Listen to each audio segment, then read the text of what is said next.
What's going on, everybody? We welcome you guys back to another episode of San Diego Prep Insider, and this is the first one that I can audibly say these guys stink. Awful. Like, not skill-wise. They're about to potentially, I said in one of my videos, maybe even be CIF champions, but in terms of the smell threshold, just know that I'm playing under duress this entire interview. These guys smell like a football team. It's the Chula Vista Spartans, guys. What's up? Thank you very much for being here. Make sure we get those mics passed out. Let's get those. Let's start left to right. Let's go name, grade, and position. Introduce yourselves, please. My name is Jacob Davidson. I'm a senior, and I play wide receiver and corner. My name is Santiago Macias. I play left tackle and defensive tackle. And you enjoy the taste of blood. If it is a defensive secondary member, yes, it would seem. My name is Paul Alvarez. I'm a senior, and I play running back and Spartan. My name is Isaac Baca. I'm a junior, and I play quarterback. My name is Nathan Hauk. I'm playing running back and DN this year, and last year I was playing strong safety. Coach, you got your microphone right there. That one is I'm for Howard you. Bannister. I'm the head football coach at Chula Vista High School. And have been head football coach for... It's either my 7th or 8th. I start losing count. Well, and COVID didn't seem to do anybody any no, favors really in terms of does, it. yeah. All right, guys. So first game of the season is only a couple hours away by the time people are actually viewing this. How are we feeling? Scale of 0 to 100. How prepared are the Chula Vista Spartans this year for football? Shoot, I'll answer first. Hey, I feel like 100% prepared. I feel that I've done my homework. This whole week I haven't taken any plays off. I've been giving it my all, and I'm ready for this. I'm ready for this game. Keep going, guys. That's a question to everybody. I feel great about the season. Game's only a couple hours away, like you said. We've been practicing every day, like getting ready, preparing for the season. Offense looking great, defense looking better too, and yeah. So the offense is going to look like what this year? Because we've got the quarterback, we've got the running back in here. I have talked a lot about the offense being a lookout for a dual threat type of quarterback, so I've put it very lofty that we have to be both running and passing this year. But that's also one of the scariest human beings to ever sit in this office. So, like, is it going to be just a lot of running the ball right behind him? And that's where the offense is going to be? Like, give us a little sneak peek of what the Spartan offense is going to look like this year. I think it's going to be more passing a lot, and having Santi on the ends, scary, like you said, because running the ball that way, too, is him blocking you is not going to be good. You like him blocking your blind side, or you like him leading on a trap, on a counter? What is the favorite version of number 76? I love seeing him lead and him blowing someone up. It's the best. Yeah, it's nice holes to run behind. Is there a noticeable difference when you're running behind him versus somebody else? Definitely, he's a big guy, so, it's really easy just to trail behind him, and, he's going to clear out everybody in my path, so. Who on the scout team has been a freshman or sophomore or somebody this year that has been baptized by him so far this season? Have you been somebody's welcome to varsity? I give it to everybody. You are not quite built for this speed yet moment? It don't matter who you are. I'll give it to you. It don't matter. So that's what I'm saying, though. Have you specifically, has there been a kid that you're like, yeah, we'll every single kid. Okay, everyone. Yes. On your team, other team, yes. You're coming for that. Okay, so I'm assuming that you are sort of the vibes leader up front, like for the O-line, for setting sort of the tempo for the offense. So tell us then a little bit from inside the trenches point of view, how's this year going to be for you guys? I think we have a good squad to be nasty and push the line and get some good gaps for the running backs. And we have an amazing running back to do that. So I think we should be good. We ran Oklahoma's this year. When we ran Oklahoma's, I actually put one of our backup, fourth string running backs in. So because our rule is when we run Oklahoma's, you win, you stay up. And then Santi was there, and I think he went 7 in a row because it didn't matter who was behind him. He was killing everybody in front. So, yeah, he's a road grader for sure. Coach, is that rank the feelings as a head coach between getting a dual threat quarterback, getting a solid running back, and getting the mountain from Game of Thrones as an offensive lineman? Which one of those is the best feeling as a head coach? Well, I'm a big boy myself, so I kind of partake in the big boy stuff. So I like it when guys are getting nasty. I think it gets everybody fired up. Passing game's great. Isaac has got some of the best vision we've had in quarterback since I've been at Chula Vista.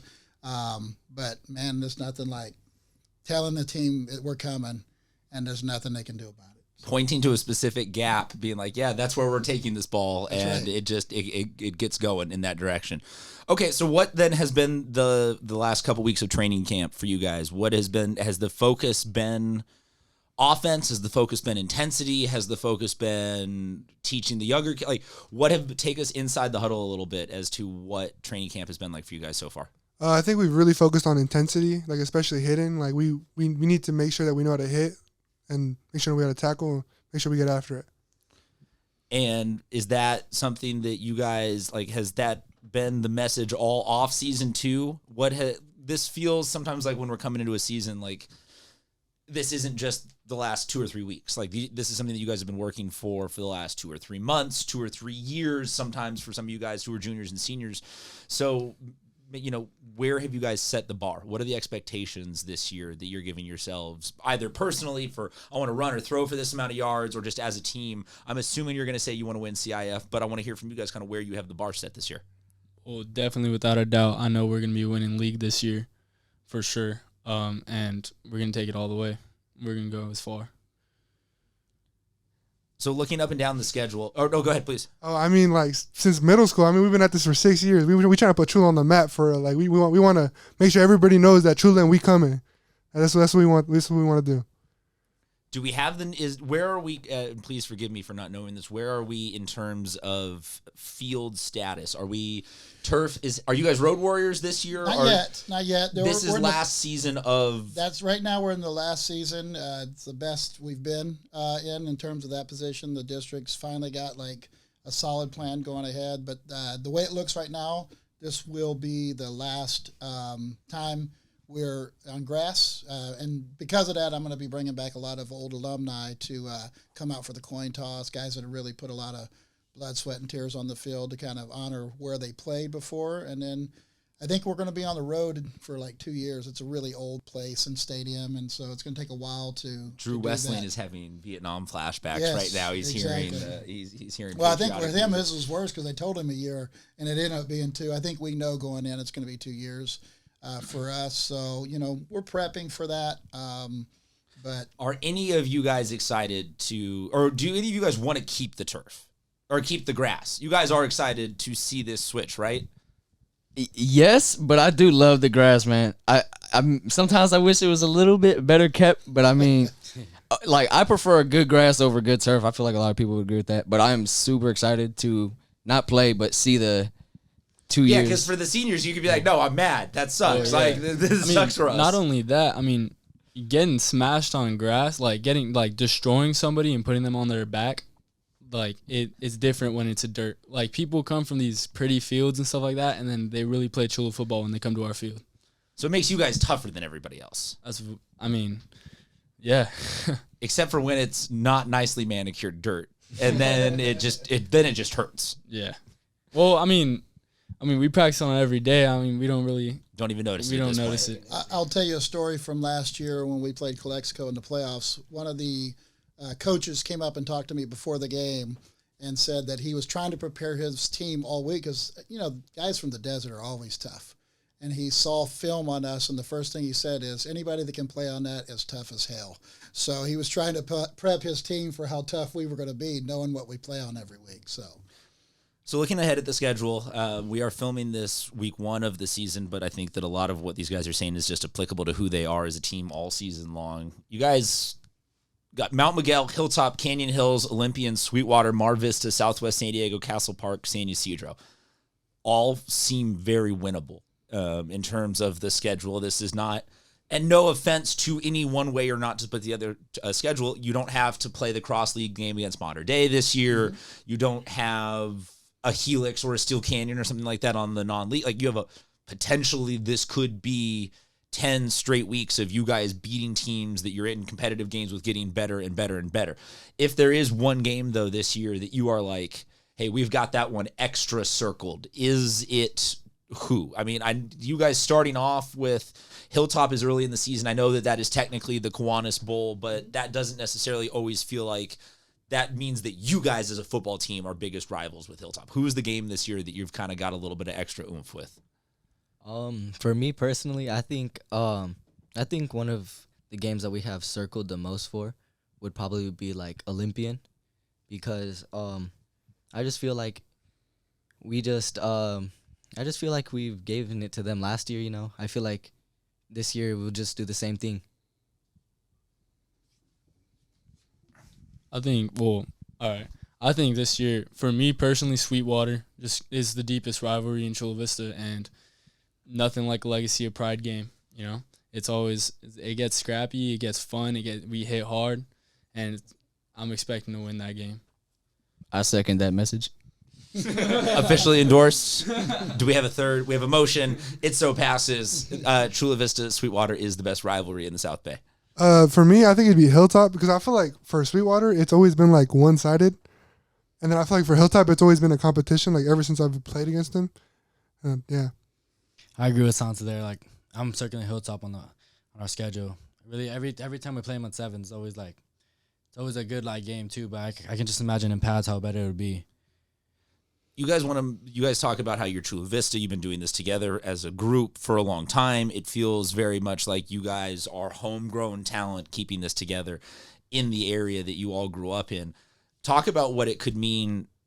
We've seen Mater Dei the last 5 or so years become a little bit of an elite team. They kind of rep for the South Bay, but they're definitely not west of the 805 for those out there watching that know what that means. That means a certain kind of thing, and you guys are. And so talk about what it could mean in a year where Hilltop could be good, you guys could be good, Sweetwater could be a little bit better, Castle could be a little, what it means to have that part of Chula Vista and the South Bay specifically showing out, how much that means for San Diego. I mean, yeah, it'd be great to see that, just to have where we grew up and the area we've been around, just thrive, and especially with football and how good we can be, in this kind of the least known part of football, I guess, in San Diego. And we kind of want to help that get attention. Yeah, I gotta back him up on that one. I feel like anything west of the 805, as most people know, we're underdogs for Chula Vista, we're underdogs for San Diego, and I feel that we get overlooked a lot, but we're all dogs, and we play hard. All right, so dog mentality, I'm assuming that one of you guys is the sort of vibes leader in addition to being team captain. Who's the guy on this team that is maybe the spiritual leader more than the actual, where's the C cat? Who picks the music that this team lifts to or warms up to or something like that? Who's got control of that? It'd probably be Isaac. He's the leader on offense. All right, so Isaac, what's going on this year in terms of the team vibes? Who are you guys listening to? Who's been the weight room songs? What's been getting you guys through all the long off season? It's all over the place with the weight room music. Okay. One day it's reggae, sometimes hip hop, sometimes rock. Yeah, R&B, sometimes rock with Nathan. He got that whole playlist. So you're saying you're much like your offensive style. You're able to attack it from multiple directions in multiple ways. Of course. So yeah. can you give the people and maybe by crowd noise, you guys will judge if you really do endorse these songs or not. Give 2 songs off of each of those playlists. Give us 2 reggae songs, give us 2 rock songs, give us just a little bit of the music stylings this year from you guys. Rock, Nathan got that. I'll give it to him after that. But hip hop, 2 songs, I would say. Let's see what. And do you sing any of these? I've seen quarterbacks sometimes out there they vibing a little bit. No. We do sing I'm not gonna lie. Every time I put this one on, everyone's always vibing. It's "Dreams and Nightmare" by Meek Mill. And then we got... Can you sing it for us right now? What do you need in order? Just got out of practice. I can't do that yet. Let's see what else we got. What else we got on there? There's nothing really in particular. It's always random or it's more the genre of music that hypes us up.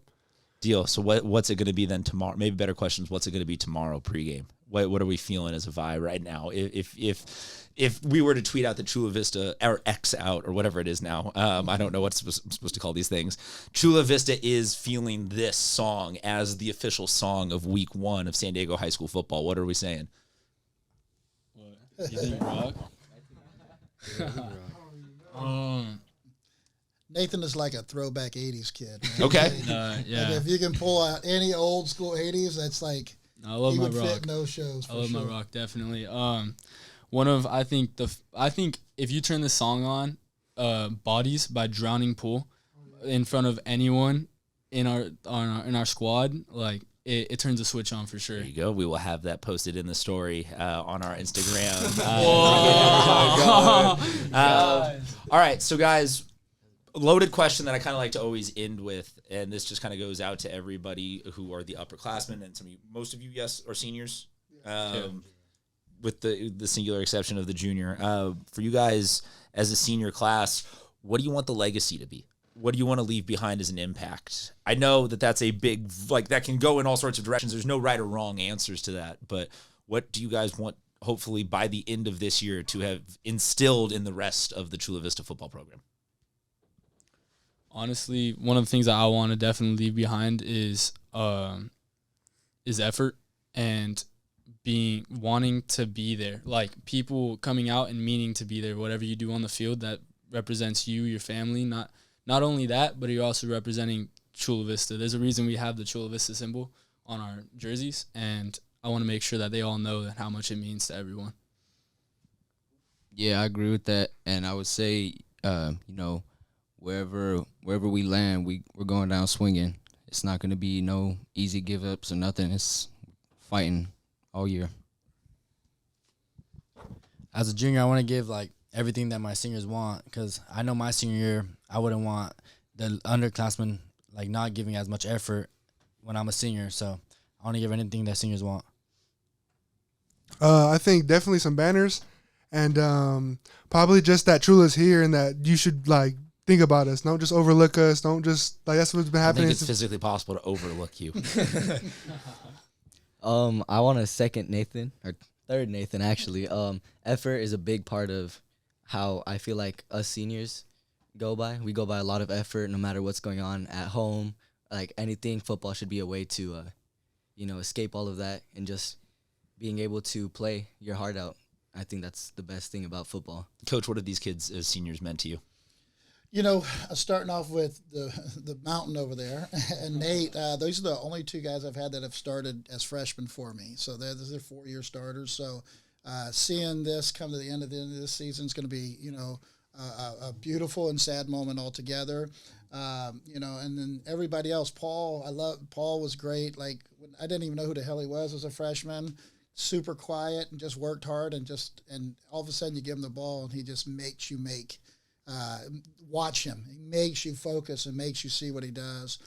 Isaac was new to us last year, and he's just come in and taken the reins, and nothing was given to him. Everything was earned, and we're happy about that. And Jacob he's a phenomenal athlete, but he's also the captain of the band as well. So it's crazy. You're not going to get to see him after this year because we'll have half times where we're in there prepping. I'm like, where's he at? And he's out there actually playing an instrument at halftime. So it's just wild.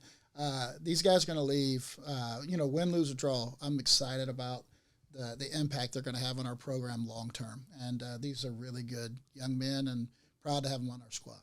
Well, let's hope it's a lot more win than lose or draw, both because I would love to check back in with you guys for a playoff run down the stretch. And also, I would like to think that the permanent lasting smell that's going to be in this studio for 2 to 3 weeks ultimately was worth it because other teams will notice. If nothing else, that's the impact, is that futon, everybody will forever know as they sit in this studio that Chula Vista football was here. No, all joking aside, make sure you check out what the Spartans are up to this season. We will have the link or information or wherever this ends up going in whatever way you're consuming this, where you can check out all of the schedules and scores from them this season. Guys, thank you very much for being on with us. Talk to you guys soon.